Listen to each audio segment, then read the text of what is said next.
ఒక అమ్మాయికి పీరియడ్స్ వస్తే టెంపుల్కి వెళ్ళొద్దు అని అంటారు.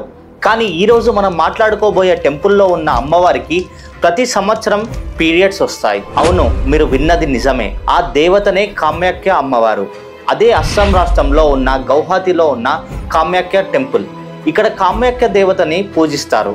అయితే ఇక్కడ అమ్మవారికి విగ్రహం మాత్రం ఉండదు. విగ్రహం ప్లేస్ లో ఉండేది రాతితో చేసిన యోని రూపం. ఈ అమ్మవారిని బ్లీడింగ్ గాడెసెస్ అని కూడా పిలుస్తారు. ఈ ఆలయం 51 శక్తిపీఠాల్లో ఒకటి.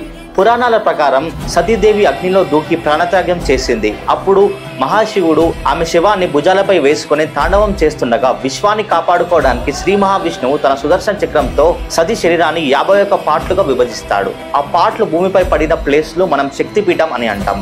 ప్రతి సంవత్సరం జూన్ నెలలో 3 రోజులు ఈ గుడిని మూసివేస్తారు. ఎందుకంటే ఈ 3 రోజులు అమ్మవారికి మెన్స్ట్రువల్ సైకిల్ వస్తుందని నమ్ముతారు. ఆ టెంపుల్ కి పక్కన ఉన్న నదిలో ఉన్న నీరు రెడ్ గా మారుతుంది. బ్రహ్మపుత్ర నది నీరు ఎర్రగా ఎందుకు మారుతుంది అనేది సైంటిఫిక్ రీజన్ ఇప్పటి వరకు తెలియదు. అంటే అమ్మవారికి మెన్స్ట్రువల్ సైకిల్ అయిపోయిన తర్వాత గొప్ప పండుగలా జరుపుకుంటారు. అదే అంబుబాచి మేళా. ఈ టెంపుల్ ని తాంత్రిక శక్తులకు ముఖ్యమైన ప్లేస్ అని కూడా అంటారు. ఇదే కామాఖ్య అమ్మవారి కథ. స్త్రీ యొక్క శక్తిని, సృష్టిని పూజించే పవిత్ర స్థలం ఇది.